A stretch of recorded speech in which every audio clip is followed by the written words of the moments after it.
Hello friends, welcome in our Change the Degree Part 3 session.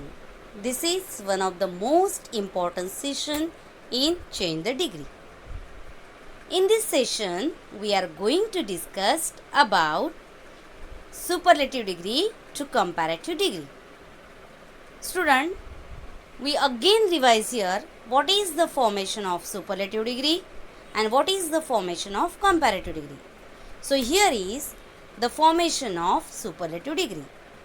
The formation of the superlative degree is the plus est or the plus most plus adjective. The formation of comparative degree is adjective plus er plus than or more plus adjective plus than. Students, here are the example of superlative degree to comparative degree. Here I wrote two sentences. Observe that sentences carefully. First sentence, India is one of the greatest country. Second sentence is India is the greatest country. Students, look here. There is a difference between these two sentences. In the first sentence, we observe there is one of the construction. But in the second sentence, this sentence is without the construction of one of the. So the rules are changes according to this construction. Look here. In the first sentence, India is one of the greatest country. At the time of the answer, I wrote the India is. In the answer, there is also India is. In the positive to comparative and comparative to positive, the first subject took the place of the second subject. And the second subject took the position of second subject. But in the superlative degree, there is no change. India is. But in the next rule, I removed one of the construction. And as well as I removed the est formation. Instead of est, I add the er plus than. So it became greater than. But after than, I wrote the many other. This is the most important rule in superlative degree to comparative degree. Whenever there is a one of the construction, that time after than, we can write the many other. And after that, the common noun became we can convert that common noun into the plural form. So country became countries. So again look at the first sentence answer. India is greater than many other countries. Second sentence, India is the greatest country. This sentence is without the construction of one of them. So the answer is India is. The plus est formation is removed. So greater than. After than, any other. In the first sentence, I changed many other. But in this sentence, I added there any other. So this is the main change. In the first sentence, there is a construction of many other. Here is the construction of any other. After many other, I wrote there the plural form of the common noun. But in the second sentence, there is a singular form of the common noun. So in the first sentence, there is countries. In the second sentence, there is a country. Okay. Now look here. These are the rules of how to convert superlative degree to comparative degree. डोकं थोडं शांत ठेवायचं आहे, नीट ऐकून घ्यायचं आहे, नीट समजून घ्यायचं आहे. जर वाक्यामध्ये वन ऑफ दचं कन्स्ट्रक्शन असेल, आपल्याला सुपरलेटिव्ह डिग्रीचं कंपॅरेटिव्ह डिग्री करायचं असेल तर काय काय बदल करायचं. फर्स्ट सब्जेक्ट पहिला कर्ता आहे तसाच्या तसा ठेवायचा आहे. आपण पहिली डिग्री जी शिकलेलो होतो त्याच्यामध्ये कर्त्याच्या जागा बदलल्या होत्या, पण इथे कर्त्याची जागा बदलायची नाही, कर्ता बदलणार नाही, म्हणून आपण त्याच्यासाठी असणारं त्या ठिकाणी जे वर्ब आहे ते सुद्धा आपण बदललेलं नाही. पण वाक्यामध्ये जर वन ऑफ द कन्स्ट्रक्शन असेल तर ते काढून टाकायचं आहे. त्याचबरोबर आपल्याला सुपरलेटिव्हचं कंपॅरेटिव्ह करायचं आहे, म्हणून EST काढायचं आहे, मोस्ट काढायचं आहे, त्या ठिकाणी ER दॅन किंवा मोर दॅन जोडायचं आहे. मोर दॅन जोडल्यानंतर वन ऑफ द असल्यामुळे दॅन नंतर आपल्याला मेनी अदर जोडायचं. हे नीट लक्षात घ्यायचं आहे. वन ऑफ द असेल तर दॅन नंतर मेनी अदर, आणि मेनी अदर केल्यानंतर पुढचं जे काही नाऊन असणार आहे ते नाऊन जे असेल तुमचं कॉमन नाऊन ते अनेक वचनात प्लुरल फॉर्ममध्ये असलं पाहिजे. हा सगळ्यात महत्त्वाचा नियम. ह्याच्यामध्ये आपल्याला खूप लक्षपूर्वक डिग्री चेंज करायची आहे.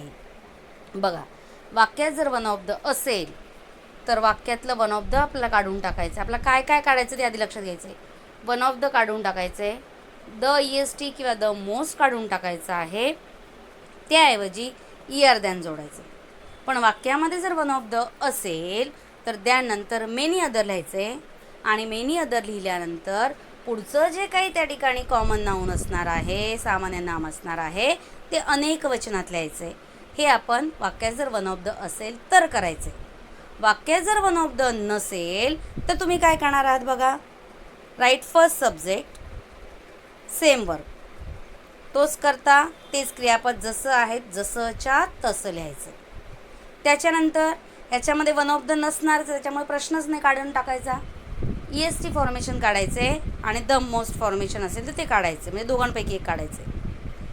ER दॅन लावायचं आहे, हा तोच नियम आहे. फक्त बदल इथे असा येणार आहे की दॅन नंतर ह्या ठिकाणी आपण जोडणार आहोत एनी अदर. जर वन ऑफ द नसेल तर आपण एनी अदर लिहिणार आहोत, वन ऑफ द असेल तर मेनी अदर लिहिणार आहोत, आणि त्याच्यानंतर असणारं जे काही नाम असणार आहे ते आपण एक वचनामध्ये लिहिणार आहोत. हे सगळ्यात महत्त्वाचं लक्षात घ्यायचं आहे. बघा, इथे पुढे आणखीन काय एक्झाम्पल दिलेत बघा. मी examples. Ambani is one of the richest man in India. Answer, Ambani is one of the आहे, काढून टाकले. रिचेस्ट आहे, रिचर केले, दॅन जोडले, त्यानंतर मेनी अदर लिहिले, than many other main in India. Badlapur high school is the most famous school in Thane district. Badlapur high school is more famous than any other school in Thane district. बघा, दोन्ही वाक्यांमधला फरक नीट लक्षात घ्यायचा आहे. वन ऑफ दच्या कन्स्ट्रक्शनमुळे काय काय बदल होत आहेत ते आपण इथे बघणार आहोत. आता पुढची डिग्री आहे superlative degree to positive degree. डोक्यात आणायचं, सुपरलेटिव्ह डिग्री EST फॉर्मेशन असणार आहे, द असणार आहे. Positive degree as dash as किंवा सो डॅश असणार आहे. हे आपल्या डोक्यात घ्यायचं की दोघांचं फॉर्मेशन काय असेल. आता इथे पुन्हा त्याची उदाहरणं दिलीत, उदाहरणांवरनं आपण रूल्स समजून घेणार आहोत. बघा, India is one of the richest country. Answer, very few countries are as rich as India.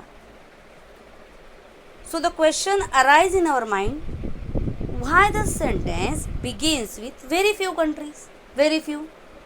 The rule is, if the sentence if there is a one of the construction in any sentence, the sentence begins with very few. वाक्यामध्ये जर one of दचं construction असेल तर वाक्याची सुरुवात very फ्यूने करायची. Very few नंतर आपण common noun घेणार आहोत.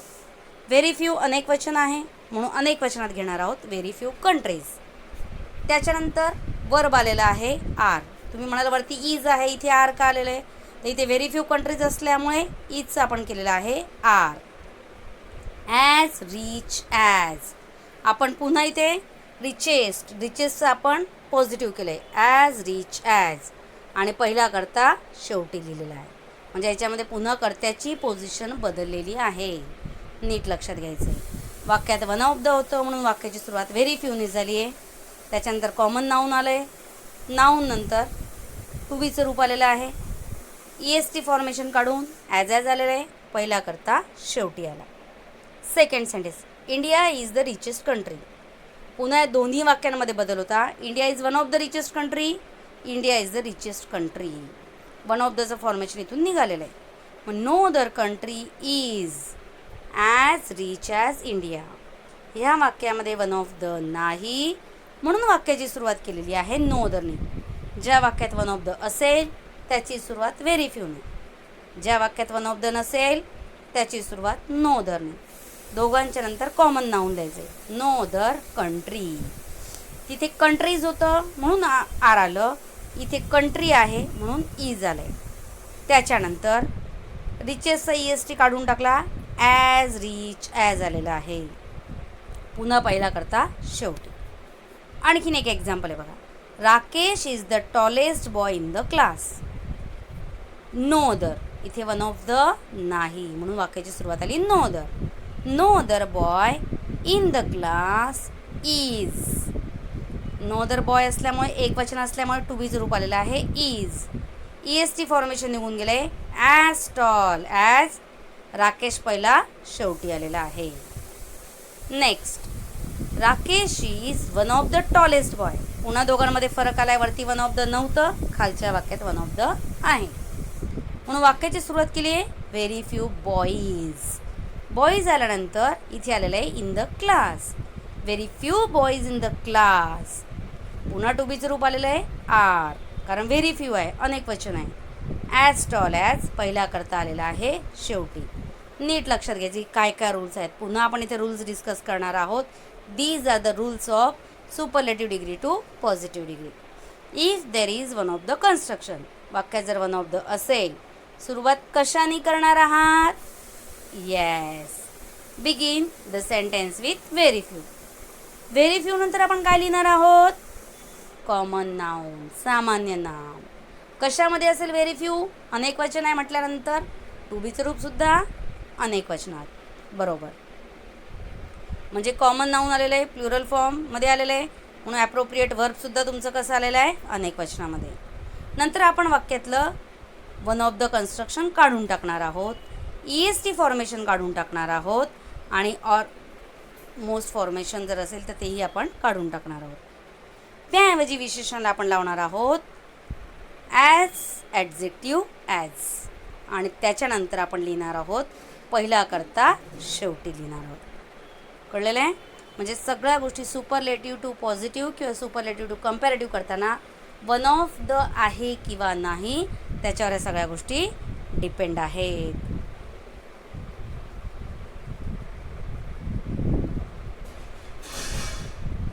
बघा, जर वन ऑफ द कन्स्ट्रक्शन नसेल तर काय आपण करणार आहोत? Begin the sentence with no other. वाक्यात जर वन ऑफ द नाही, नो अदरने सुरुवात केली आहे, त्याच्यापुढे आपण नाऊन लिहिणार आहोत, कॉमन नाऊन. एक वचनात असेल. ॲप्रोप्रिएट वर्ब ते सुद्धा एक वचनात असेल. वाक्यातलं EST किंवा मोस्ट फॉर्मेशन काढून टाकायचं आहे. त्याऐवजी विशेषणाला आपण ॲज डॅश ॲज म्हणजे ॲज ॲडजेक्टिव्ह ॲज जोडणार आहोत. पहिला करता शेवटी लिहिणार आहोत. इथे सुपरलेटिव्ह डिग्रीची काही वाक्य दिलेली आहेत. आता ह्या सुपरलेटिव्ह डिग्रीचे वाक्य बघायचे आहेत. त्या सुपरलेटिव्ह डिग्रीचं तुम्हाला कंपॅरेटिव्हमध्ये पण रूपांतर करायचं आहे. हीच वाक्य पुन्हा लिहायची आहे आणि ह्या वाक्यांचं तुम्हाला पॉझिटिव्ह पण करायचे आहे. म्हणजे ह्या 5 वाक्यांचे तुम्हाला एकूण 10 वाक्य बनवायचे आहेत. पहिली 5 वाक्य superlative to positive, superlative to comparative असे करायचे. आणि जर समजा तुम्हाला काही कळलं नाही तर मला तुम्ही पर्सनल मेसेज करून विचारू शकताय. तुम्हाला याच्यावर टेस्टसुद्धा मी आता पाठवणार आहे. शांततेत बघायचे आहे आणि व्यवस्थित विचार करून मला सांगायचे. Okay, very good, thank you.